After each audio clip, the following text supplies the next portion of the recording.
2024 সালের মাধ্যমিক school certificate ও সমমান পরীক্ষার ফলাফল প্রকাশ করেছেন প্রধানমন্ত্রী শেখ হাসিনা। রোববার বেলা 11টার দিকে গণভবনে ডিজিটালি আনুষ্ঠানিকভাবে এবারের মাধ্যমিকের ফল প্রকাশ করেন তিনি। এর আগে সকাল 10টার দিকে বোর্ড চেয়ারম্যানদের নিয়ে প্রধানমন্ত্রীর কাছে ফলের অনুলিপি হস্তান্তর করেন শিক্ষামন্ত্রী মহিবুল হাসান চৌধুরী নওফেল। এবছর 9টি সাধারণ মাদ্রাসা ও কারিগরি বোর্ডে গড় পাশের হার 83.4%। পাশের হারে শীর্ষে রয়েছে যশোর বোর্ড আর সর্বনিম্ন পাশের হার সিলেট বোর্ডে। এবার ছাত্রদের পাশের হার 81.57% এবং ছাত্রীদের পাশের হার 84.47%।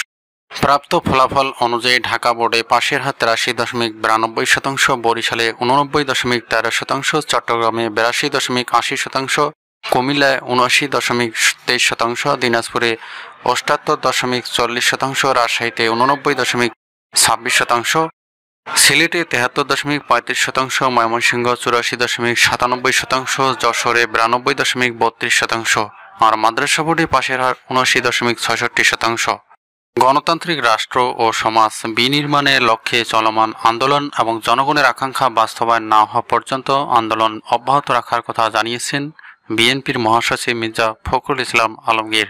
আজ রোববার বিএনপি চেয়ারপারসনের গুলশান রাজনৈতিক কার্যালয়ে এক সংবাদ সম্মেলনে তিনি এসব কথা জানান।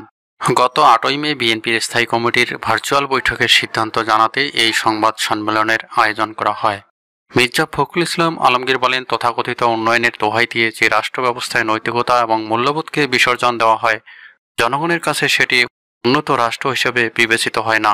মনে রাখা প্রয়োজন, জীবন এবং জীবিকার দ্বন্দ্বে জীবিকার কাছে যেন জীবন হেরে না যায়। তেমন একটি বৈষম্যহীন গণতান্ত্রিক রাষ্ট্র এবং সমাজ বিনির্মাণের লক্ষ্যেই চলমান আন্দোলন এবং জনগণের এই আকাঙ্ক্ষা বাস্তবায়ন না হওয়া পর্যন্ত বিএনপির আন্দোলন অব্যাহত থাকবে। জাতীয় পার্টির চেয়ারম্যান জি এম কাদেরকে হাইকোর্টে দেওয়া আদেশ বহাল রেখেছেন সুপ্রিম কোর্টের আপিল বিভাগ। ফলে জাতীয় পার্টির চেয়ারম্যান হিসেবে তার দায়িত্ব পালন ও সাংগঠনিক কর্মকাণ্ড চালিয়ে যাওয়ার ব্যাপারে কোনো বাধা থাকল না। হাইকোর্টের আদেশ চ্যালেঞ্জ করে দলটির সাবেক বহিষ্কৃত নেতা জিয়াউল হক মৃধার লিভ টু আপিল আবেদন খারিজ করে আজ রোববার আপিল বিভাগের জ্যেষ্ঠ বিচারপতি এম এনায়েতুর রহিমের নেতৃত্বাধীন 4 সদস্যের আপিল বিভাগ এই আদেশ দেন। আজ আদালতে জিয়াউল হক মৃধার পক্ষে শুনানি করেন জ্যেষ্ঠ আইনজীবী মোহাম্মদ সাইদ আহমেদ, সঙ্গে ছিলেন আইনজীবী গোলাম রব্বানী ও আব্দুল্লাহ আল মামুন।